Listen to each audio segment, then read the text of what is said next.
இந்த தமிழ் இலக்கியத்திற்கே கேடு விளைவித்தவன் ஒரு தேவன். நாளின் சந்தன காட்டின் மன்னன் வீரப்பனார் ஒரு மனைவியை தாண்டி இன்னொருத்தரை ஏறெடுத்து பார்த்ததில்லை.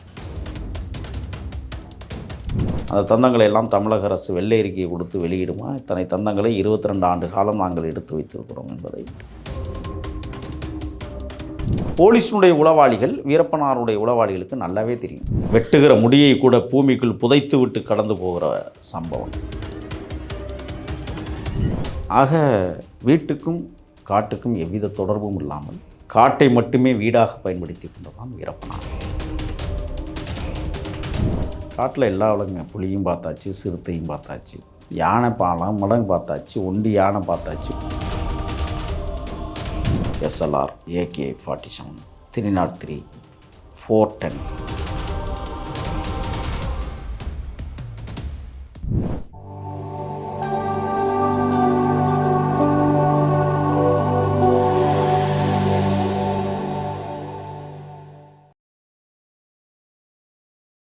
நேயர்களுக்கு வணக்கம். இன்றைய நேர்காணலில் நம்மோடு இணைந்திருக்கிறார் சமூக செயற்பாட்டாளர் திரு முகில் அவர்கள். வணக்கம். வணக்கம். வீரப்பன் இன்னும் அழியாத வடுவோடு பல சரித்திர பதிவேடுகளை பேசிகிட்டு இருக்கீங்க. வீரப்பன் மேலே பல அவதூறுகளும் இருக்குது, பல நல்ல செயல் திட்டங்களும் இருக்குது. அதை குறிப்பிட்டு பேசுறது அவதூறு அப்படின்னா, திரு தேவாரம் அவர்கள் வீரப்பனை ஒரு வசைப்பாடலோடு பாடியிருக்கார். பெண் இனத்தை இழிவுபடுத்துகிற ஒரு இது. அப்படி வீரப்பனுக்கு அந்த பழக்கம் இருக்கா? தேவாரம் அந்த தமிழ் இலக்கியத்திற்கே கேடு விளைவித்தவன் ஒரு தேவாரம். திருவாசகம், ஒரு வாசகத்துக்கு முருகார் திருவாசகம் இதெல்லாம் சொல்லுவோம்.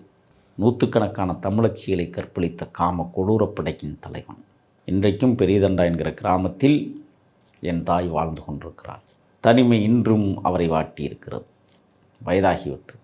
அந்த தாயை தனக்கு வேலை செய்ய வேண்டும் என்று சொல்லியே படுக்கை அறைக்கு பயன்படுத்தி கொண்டு பாழாய்ப்போனவன் தேவாரம்.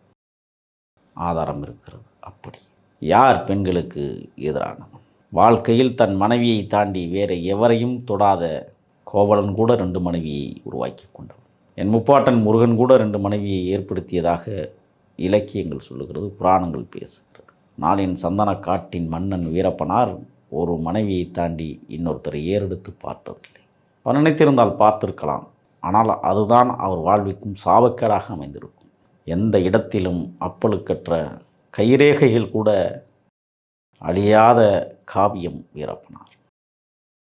அவன் தூக்கிய துப்பாக்கிகள் இன்றும் உண்மை பேசும். அவன் நடந்த காலடித்தடங்களின் அடிகள் ஒரு நாளும் அவதூறு பரப்பாது. கிட்டத்தட்ட 36 ஆண்டுகள் தமிழ்நாட்டுக்கும் சரி, கர்நாடகாவும் சரி, கேரளாவுக்கும் சரி, 3 மாநில காவல்துறைக்கும் சவால் விட்டு பயணித்தவர் வீரப்பன். அப்படிப்பட்ட வீரப்பன் காம இச்சைக்கு பலியானாரா? யார் சொன்னது உங்களுக்கு? ஒரு நாளும் அவர் வரலாற்று சரித்திரத்தில் காமத்தை கண்டுபிடிக்காத தலைவன். ஒரு முறை நாங்கள் உட்காந்து பேசிக்கிட்டு இருந்தோம். ஏப்பா, ஆம்பளை லவ் பண்ணுறாளாம்ளோ, பொம்பளை லவ் பண்ணுறாளோ, அதுக்கு பேர் என்னப்பா? ஹோமோசெக்ஸ், லெஸ்பியன் செக்ஸ் அப்படின்னா அப்படி பேர் வச்சுருக்குறாங்க. கேடுகட்ட மனுஷ சாதியில் தான் உலகத்தில் 2,36,864 சீவராசிகள் வாழுதுங்க. இந்த கேடுகட்ட மனுஷ சாதியில் பொம்பளைன்னு உலகத்தில் லவ் பண்ணுறாங்க. யாரை சொல்லுகிறேன் என்பதை உங்கள் யூகத்திற்கு விட்டு வருகிறேன். இப்படி பதிவு செய்தவர் வீரப்பனார். புரியுது. நீங்கள் 97 காலகட்டத்தை பேசுகிறீங்க. ஆக எவரையும் ஏறெடுத்து பார்க்காத எள்ளிய மனிதர். இது போன்ற அபாண்ட குற்றச்சாட்டுகள் ஒரு நாள் நாங்கள் அனுமதிப்பதில்லை. அப்படி எவரேனும் குதர்க்கமாக பேசினால் குதறி விடுவோம் என்பதையும் எச்சரிக்கையாக சொல்லுங்கள். எவரையும் சீண்டா. ஒரு முறை வடதுருவம் என்கிற மலை உச்சி கிராமத்திலிருந்து வரிசையாக யானை தடத்தின் வழியாக நடந்து வந்தால் அதிரடிப்படை மேலே ஏறும் கண்டுபிடித்து விடுவார்கள் என்பதற்காக புதிதாக ஒரு தடத்தை உருவாக்கி வந்துக்கிட்டோம்.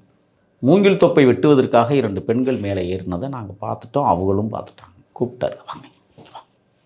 வந்தார்கள். இளமை பருவத்தில் பெண்களையே பார்க்காமல் வாழ்ந்து கொண்டிருந்த என் போன்றவர்களெல்லாம் பெண்களை பார்த்து ரசித்தோம். ஆமாடா, பொம்பளடா. ஏன் தாயி என்ன பண்ணுறிய? மூங்கி தொப்பைக்கு வந்தோம்னா, அண்ணா நீ வீரப்பர் தானே? ஒரு மெல்லிய சிரிப்பு. ஆமாம். திடீரென்று அந்த 2 பெண்களும் காலில் கும்பிட்டு விழுந்தார். அதெல்லாம் செய்யக்கூடாது அண்ணா. எத்தனையோ வருஷம் இந்த அலங்காட்டுக்குள்ள நாங்கள் மூங்கி தொப்பை வெட்டுறோம். உங்களை பார்த்துருவோம்னு பல நாள் தவங்களும் அன்னைக்கு பார்த்துட்டோம். நாங்கள் செத்தாலும் மோட்சம் பண்ணா கோயந்தா பிள்ளைங்க ஆளுக்கு 10,000 கொடுத்து விடும். பணங்கள் எண்ணப்பட்டது, கொடுக்கப்படுகிறது. வீரப்பனார் சொன்னார், எல்லாம் புதுத்தாளாக இருக்கும், ஊர்களில் கொண்டே வச்சு புதுத்தாளை மாற்றும் போது மாட்டிக்காதீங்க. மாட்டினா எங்களுக்கு ஒன்றும் பிரச்சனை, நாங்கள் எங்கேயாவது போயிடுவோம், உங்களுக்கு தான் சிரமம், பிடிச்சிட்டு போயிடுவாங்க அரக்க பசங்க என்று அந்த பணத்தை கொடுத்து விட்டு சொன்னார். இன்னொன்று, கொடுத்த காசுக்கு ஆடு வாங்கி விடு. ஆலங்காட்டில் மேய்ச்சின்னா மாதம் ஒரு தொகை உன் கைக்கு வரும். ஒரு பொருளாதாரத்தை தீர்மானித்த தலைவன். மூங்கி தொப்பைக்கு போ, அதை சைடில் வச்சுக்கோ, ஆடு மேய்க்கவா, அதை வெட்டிட்டு போ, 2 வருமானம் உனக்கு கிடைக்கும் என்று ஒரு குடும்பத்தின் வருமானத்தை தீர்மானித்த தலைவன் வீரப்பனார். 36 ஆண்டு காலம் அவன் வனத்திற்குள் வாழ்ந்திருக்கிறான் என்றால் அவனை பாதுகாத்தது வனம் மட்டுமல்ல, அன்றாடங்காட்சி மக்கள். அரிசி என்று சொல்லிவிட்டால் 5 மூட்டை வந்து இறங்கும். அவன் வறுமையில் வாடுகிறவன் 50,000 கொடுத்தா 50,000க்கு கணக்கு வந்து சேரும். ஒரு நம்பிக்கை. வாங்கி வந்தாலும் அந்த அரிசியையோ அந்த தின்பண்டங்களையோ கொஞ்சோண்டு அணிலுக்கும் எறும்புக்கும் போட்டு அழகு பார்த்து அரை மணி நேரம் கழித்து அது உசுரோடு இருக்கிறதா என்பதை உற்று நோக்கிய பிறகுதான் சமைப்பதும் சாப்பிடுவதும். எப்படி வீரப்பனாருக்கு இந்த பணங்கள் எல்லாம் கிடைக்குது? ஏற்கனவே அவர் யானை தந்தங்களின் மூலமாக நிறைய தொகையை சம்பாதித்து வைத்திருக்கிறார். ஒன்று இது உண்மையா? யானை தந்தம் விற்றதெல்லாம் உண்மையா? யானை தந்தம் ஒரு விற்கலை. இவருடைய குருநாதர் ஒருத்தர் இருக்கிறார், சேவி கவுண்டர் அப்படின்னு, அவர் மூலமாக போனது. இல்லை, யானை வேட்டையாடியது உண்மையா? வேட்டையாடி இருக்கீங்களா? வன பாதுகாப்பு சட்டம் உருவாக்கப்படுவதற்கு முன்னால் யானைகள் வேட்டையாடப்பட்டது. இப்போ நான் உங்கள்கிட்ட ஒன்று கேட்குறேன். வீரப்பனார் இறந்து 21 ஆண்டுகள். வயோதிகம் இறந்த யானைகளின் கொம்புகள், சண்டையிட்டு மோதிக்கொண்டு உடைகிற கொம்புகள், சில இடங்களில் சண்டையிட்டு செத்து போகிற யானைகளும் உண்டு, நோய்வாய்ப்பட்டு இறந்த யானைகளும் உண்டு. ஒரு சில யானைகளுக்கு மட்டுமே தந்தங்கள் வராது. அந்த தந்தங்களை எல்லாம் தமிழக அரசு வெள்ளை அறிக்கையை கொடுத்து வெளியிடுமா? இத்தனை தந்தங்களை 22 ஆண்டு காலம் நாங்கள் எடுத்து வைத்திருக்கிறோம் என்பதை சொல்ல முடியுமா? வீரப்பனார் 36 ஆண்டு காலம் வனத்திற்குள் வாழ்கிற போது எந்த யானையுமே சாகலையா? இவர் தான் போய் சுட்டுக் கொள்ளணுமா? மாதத்துக்கு 3 சோடி தந்தம் கிடைக்கும். அதை எடுத்து விற்றாலே காசு பார்த்துருவாங்க. காசே இல்லைன்னா யார்ட்டாவது கேட்டு விட்டா உடனே கொண்டாந்து கொடுத்துட்டு போகிறாங்க, திருப்பி கொடுத்துருவார். பணம் அங்கே ஒரு பிரச்சனை இல்லை. ஆனால் அதற்கும் பிரச்சனை வந்தது. ஒரு முறை தன் கழுத்தில் கிடந்த 7 பவுன் நகை வறுமை வாட்டுகிற போது வெளியிலே கொண்டு போய் அடகு வைத்து விட்டு அதில் வருகிற காசை வைத்து கொண்டு சிறிது காலம் காட்டிற்குள் பயணமானவர். மோதிரம் ஒன்று போட்டுப்பார், எம்பி அப்படின்னு எழுதியிருக்கு. வீரப்பன், முனுசாமி வீரப்பனுக்கு எம்பின்னு சிவப்பு கல் பதிச்ச ஒரு மோதிரம் போட்டுப்பார். அதே மாதிரி தன்னுடைய செயின்லையும் எம்பின்னு சிவப்பு கல் பதித்த ஒரு செயினை போட்டிருப்பார். அது புலி நகத்தால் செய்யப்பட்டது.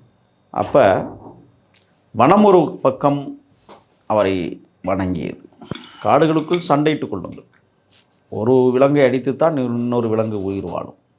ஆனாலும் கூட எதை அடிக்க வேண்டும், எப்படி அடிக்க வேண்டும் என்பதை துல்லியமாக கணித்து வைத்திருப்பார். கிடைச்சதெல்லாம் அடித்து சாப்பிட்ற பழக்கமெல்லாம் கிடையாது. நான்லாம் போனதுக்கு பிறகு மாமிசங்களை சாப்பிட்டோம், சோறை தொட்டு கொண்டோம். முக்கியமாக வீரப்பனார் இந்த காட்டு பயணத்தில், இந்த காட்டு வாழ்க்கையில் மக்களோட உறவு எப்படி இருந்தது? ஒரு சின்ன கிராமத்தை நான் எடுத்துக்குவோம்.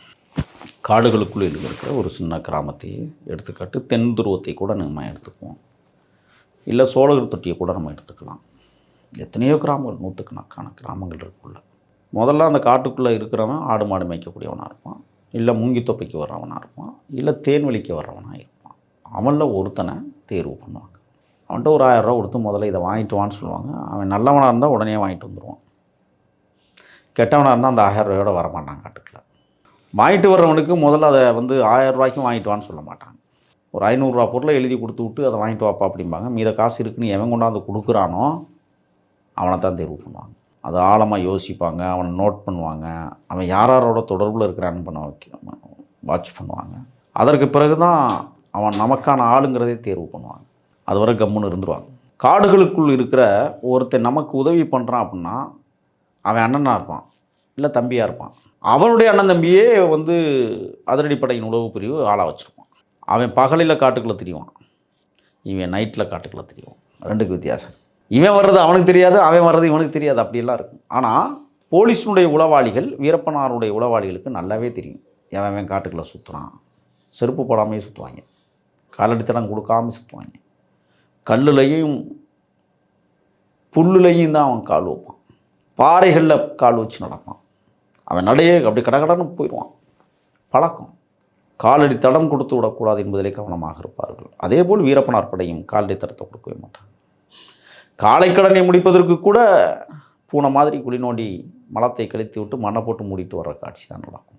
தண்ணி எடுக்க போகிற இடத்துல தண்ணி எடுத்துட்டோம், காலடி தடம் ஈரத்தில் பதிஞ்சிருச்சுன்னு சொன்னால் தூக்குன தண்ணியிலேருந்து கொஞ்சம் தள்ளி அதில் தெளித்து அந்த காலடி தடத்தை மறைச்சிட்டு கொஞ்சோண்டு இலதலையை ஒடிச்சு அப்படியே வருடி விட்டு ஆளே போனது மாதிரி தெரியாத அளவுக்கு வந்துடுவோம். எல்லா தண்ணீர்லேயும் விஷம் கலக்க முடியாது. சின்ன சின்ன குட்டைகளில் விஷம் கலந்து வச்சுருப்பாங்க. அதை சுற்றி விலங்குகள் செத்து கிடக்கிறதையும் நாங்கள் பார்த்துருக்கோம். தவளை மேலே வந்து செத்து கிடக்கும், அது விஷ தண்ணி. நல்ல தண்ணி எல்லா உசுரும் வாழ்கிற இடம். கொஞ்சம் ஆழமான குழி மலைப்பாம்பு கிடக்கும், பத்திரமா பார்த்து தண்ணி தூக்கணும். அது போன தடம் இந்த ஈரத்தில் கிடக்கும். ஈரத்தில் அந்த தடம் இருந்துச்சுனாவே அந்த தண்ணியை நாங்கள் மோக்க போக மாட்டோம். ஒன்றுமே இல்லை, கலாப்பழத்தை பிடுங்கி பசியாத்திடலாம். நாவல் பழம் சீசனுக்கு விளையும், மாம்பழம் சீசனுக்கு விளையும், விளாம்பழம் எப்போ வேணாலும் கிடைக்கும், ஈச்சம்பழம் சீசனுக்கு வந்துடும். சில இடங்களில் எங்களுக்கு பசியாற்றிய பழங்கள் இதெல்லாம். புளிய மரத்துக்கு அளவே இல்லை, ஆனால் வேப்ப மரம் ஒரு நாளும் காட்டுக்குள்ளே இருக்காது. தெரியுமா உங்களுக்கு? காக்கையும் வேப்பையும் காடுகளுக்குள் இருக்காது. அது மனிதன் சார்ந்த இடங்களில் மட்டுமே வளரக்கூடிய மரமும் காகமும் ஒரு உயிரினம். அப்படி எங்கேயாவது அலங்காட்டுக்குள்ள வேப்பங்கன்னு பார்த்தோம்னா அது அதிசயம். அது குருவியினுடைய எச்சத்தால் முளைத்து தன்னைத்தானே உருவாக்கி கொண்டு வந்திருக்கும். ஆக தடம் பதிக்காத தடங்கள், குரல் வராத குரல்கள், மிடுக்கான பார்வையில் கண்காணித்தல், மரமேறி உட்கார்ந்து சென்றி பார்த்தல், எந்நேரமும் தயார் நிலையில் துப்பாக்கிகள். சமைக்கும்போது புகை வந்து விடக்கூடாது, செம்புளி சமர்த்தை போட்டு தான் சமைப்போம். மழை வந்துருச்சு, கட்டுற டேரா பச்சை கலரில் தான் இருக்கணும், வண்ண காகிதத்தில் வந்து விடக்கூடாது. வெட்டுகிற முடியை கூட பூமிக்குள் புதைத்து விட்டு கடந்து போகிற சம்பவங்கள். ஒரு இடத்துல தங்கியிருக்கிறோம், 10 நாளாக தங்கியிருக்கிறோம், மனித தடயங்கள் அங்கே அழகாக காண்பிக்கப்படும். அருவாள் கொண்டு கூட ஒரு மரத்தில் வெட்டி விடக்கூடாது. அந்த தடம் இருந்தால் அதை கூட கண்டுபிடித்து இந்த இடத்தில் மனிதன் தங்கியிருக்கிறான், இந்த இடத்தில் அருவா வெட்டுப்பட்டிருக்கிறது என்று கண்காணித்து செல்வார்கள். விறகு ஒடிக்கிறோம்னா ஒடிப்போம், வெட்ட மாட்டோம். கொஞ்சம் பெருசாக இருக்குது அப்படியே வச்சு கொளுத்தும்பார். முடியலை, வெட்டி போடுற இடத்துக்கு வேலை இல்லைங்க. அப்படித்தான் அங்கே காடுகளில் பயணிக்க முடியும். வானொலிகள் கேட்பது வழக்கம், அதை செய்திகளும் மட்டுமே கேட்பது அரிது. கோவை வானொலி நிலையமும் ஊட்டி வானொலி நிலையமும் ரீங்காரம் பாடும். இரவு 8 மணிக்கு ஒளியும் ஒளியும் பாடல் போட்டு விட்டால் எப்பாவது ஒரு முறை ஓடத்தில் தண்ணீர், செம்பருத்தி பன்னீர், ஓடம் போய் ஊர் சீர்மான்னு பாட்டு வந்துச்சுன்னா தனிமையில் உட்கார்ந்து கண்கலங்கி அழுகிற காட்சி வீரப்பனாருக்கு உண்டு. ஏன்னா அழுகுறீங்க? மூத்த பொண்ணு பிறக்கிறதுக்கு 2 நாளைக்கு முன்னாடி மூத்துவ ஊருக்கு அனுப்பிச்சி வச்சேன் பரிசல்ல சிங்காபுரத்துக்கு. அந்த ஞாபகம் வந்துடும். அதான் ஓடத்தில் தண்ணீர், செம்பருத்தி பன்னீர், ஓடம் போய் ஊர் சேருமா என்ற பாடலை கேட்டால் கண்கலங்கி அழுது விடுகிற அந்த காட்சி ஒரு நெருடல். சாதாரண மனிதன், சாமானியன் இரத்தத்தை கண்டால் இறக்கும் வரை பிடிக்காது. அவரோட வீட்டுக்கு போகிற பழக்க வழக்கங்கள் வச்சுருந்தார்? பழக்கமும் இல்லை. அப்போ அவரோட குடும்பத்தை எப்படி பாதுகாத்தார்? மனைவி காதலித்து திருமணம் செய்து கொண்டார், அவருடைய தங்கியது. நிறைமாத கற்புரி சிங்காபுரத்துக்கு அனுப்பி நெருப்பூரில் கொண்டு போய் வைத்து பெண்ணாகரம் தருமபுரியில் குழந்தை மகப்பேறு திட்டத்தை உருவாக்கி கொண்டார் அண்ணியார். 3 பிள்ளைங்களுக்கும் அப்படித்தான். ஆனால் 2 பிள்ளை காட்டுக்குள்ளே பிறக்கலை, ஒரே ஒரு பிள்ளை காட்டுக்குள்ளே பிறந்துச்சு. அது 3ஆவது குழந்தை. அந்த குழந்தை உயிரோடு இல்லை. அது ஒரு கிழவி நெல்மணியை கொடுத்து கொன்று விட்டார். ஆக வீட்டுக்கும் காட்டுக்கும் எவ்வித தொடர்பும் இல்லாமல் காட்டை மட்டுமே வீடாக பயன்படுத்தி கொண்டதான் வீரப்பனார். இந்த பாதை என்பது சாதாரணமானதல்ல. நீங்கள்லாம் போனீங்கன்னா ஒரு வாரம் காட்டுக்குள்ளே தங்கணும்னு நினச்சா கூட தங்க முடியாது. இல்லை உணவுப் பொருளெல்லாம் இருக்குது, நான் எடுத்துகிட்டு போய் தங்கிறேன்னு சொன்னால் கூட உங்களால் முடியாது. விலங்குகள் அச்சுறுத்தலெல்லாம் இருக்காது அவங்களுக்கு? துப்பாக்கிகளுடைய கருமருந்துன்னு சொல்லுவோம், நாட்டு துப்பாக்கி. கருமருந்தை என்ன செய்வோம்னா ஒரு துணியில் போட்டு 4 பக்கமும் கட்டி போட்டு விட்டோம்னா அந்த மருந்து வாடைக்கு எந்த விலங்குகளும் கிட்டத்தில் வராது. குறிப்பாக நீங்கள் அதாவது வீரப்பனோட அந்த பழகின காலகட்டத்தில் என்னெல்லாம் விலங்குகள் பார்த்தீங்க? உள்ள காட்டில் எல்லா விலங்குங்க, புலியும் பார்த்தாச்சு, சிறுத்தையும் பார்த்தாச்சு, யானை மடங்கு பார்த்தாச்சு, ஒண்டி யானை பார்த்தாச்சு, ஒண்டி எருமை பார்த்தாச்சு, காட்டெருமை எத்தனையோ கண்கொள்ளா காட்சிகள். காட்டுக்குள்ளே மிக மோசமான ஒரு விஷப்பாம்பு எதுறானா அது பச்சை நாகம்தான், அதையும் பார்த்தாச்சு. கட்டுவிரியன் பாம்பெல்லாம் கால் தொடை அளவுக்கு இருக்கிற பாம்பையும் பார்த்துட்டோம். தொடையை விட பெருசாக இருக்கிற மலைப்பாம்பையும் பார்த்துட்டோம்.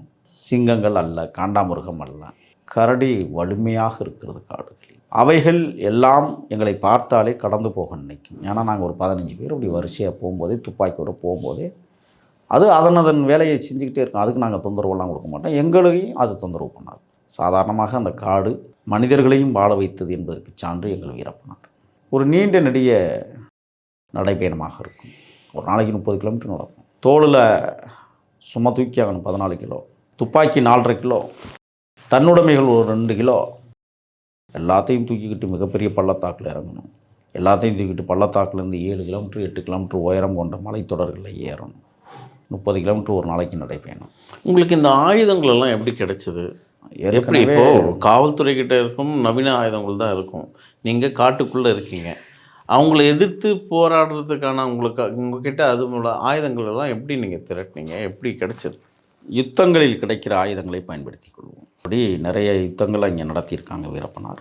எம்கே யுத்தப்பா உள்ளிட்ட 6 பேர் படுகொலை, மாதேஸ்வரமலை இன்ஸ்பெக்டர் ஷக்கீல் அகமது, மைசூர் மாவட்ட எஸ்பி ஹரிகிருஷ்ணா உள்ளிட்ட 38 பேர் படுகொலையில் கிடைத்த ஆயுதங்கள். அதே மாதேஸ்வரமலை இன்ஸ்பெக்டர் தினேஷ் உள்ளிட்ட 5 பேர் படுகொலையில் கிடைத்த ஆயுதங்கள். ராமபுரா காவல் நிலைய தாக்குதலில் 91 காவல் நிலையத்திற்குள் இருந்து கிடைத்த ஆயுதங்கள். நாங்கள் சென்றதற்கு பிறகு வெள்ளித்திருப்பூர் ஈரோடை மாவட்டம் காவல் நிலைய இரவு தாக்குதலில் கிடைத்த 13 துப்பாக்கிகள் என்று அரச பயங்கரவாதத்திடம் இருந்த துப்பாக்கியிலேயே நாங்கள் எடுத்துக்கொண்டதாக வரலாறு பேசுகிறது. தோட்டாக்களும் அப்படித்தான் கிடைத்தது. இன்றும் கோவை காவலர் அருங்காட்சியகத்தில் வீரப்பனார் பயன்படுத்திய துப்பாக்கிகள் அழகுபடுத்தப்பட்டு வைத்திருப்பதாக நான் கேள்விப்பட்டேன்.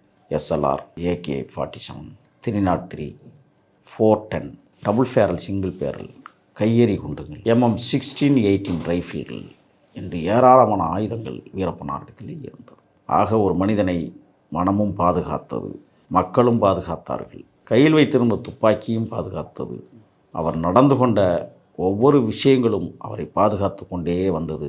கயவர்களால் காட்டி கொடுக்கப்பட்டு இன்றைக்கு விதைக்கப்பட்டிருக்கிறது.